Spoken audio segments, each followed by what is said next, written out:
These conditions are very important for an exam, चाहे वो NEET का एग्जाम हो, चाहे जेईई का एग्जाम हो, चाहे आपकी 11th क्लास हो, चाहे 12th क्लास हो। मेरा फोकस जो है, देखो जब कोई बंदा जेईई और नीट की तैयारी कर रहा है तो ये सपोज कर लिया जाता है कि हाँ उसको ठीक है, रेजोनेंस नाम सुना है, बेंजिन में रेजोनेंस हो रही है सुना है, नहीं है, वो मेहनत भी कर रहा होगा।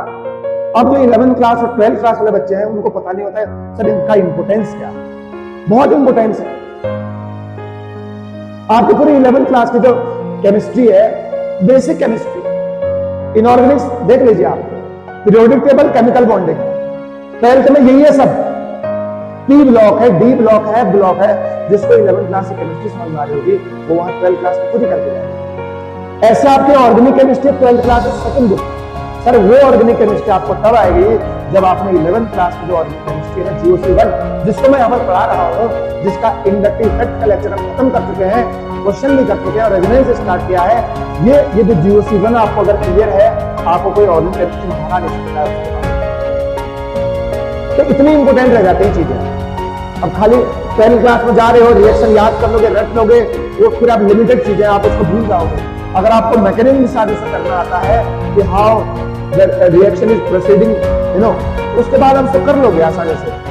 अगर रिएक्शन आपको नहीं आ रही है तो you will face lot in a big problem, है नहीं?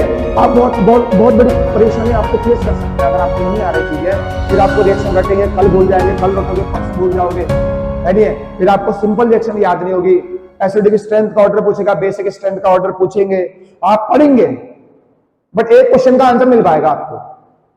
बहुत सारे क्वेश्चन आ गए तो कैसे करोगे, हाउ विल यू सॉल्व? तो बहुत सारे क्वेश्चन आ गए तो वहां आपको समस्या हो जाएगी।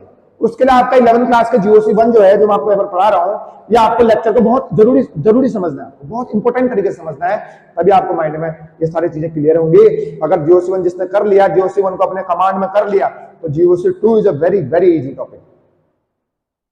क्योंकि GOC2 में कभी कभी रिएक्टिविटी ऑर्डर पूछता है, कभी एसिडिक स्ट्रेंथ पूछेगा, कभी बेसिक पूछेगा।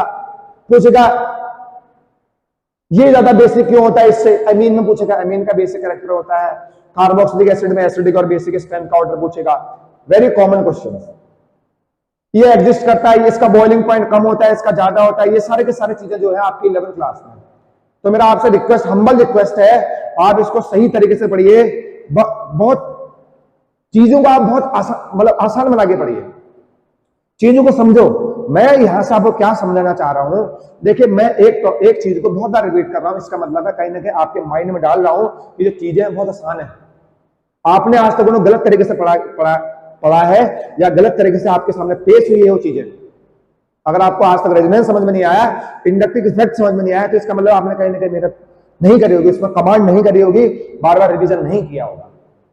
ठीक है, तो आपको चीजों को बार बार रिवाइज करना है। जितना आप लेक्चर पढ़ा रहे हैं, आप उसका घर से आप क्वेश्चन बनाओ, बहुत सारे क्वेश्चन बनाओ, कोशिश करो सर यह रेजोनेंस है, ये सर बता क्या रहे हो आप, सर समझाना क्या चाहते हो, तो आप उसको चीजें को समझने की कोशिश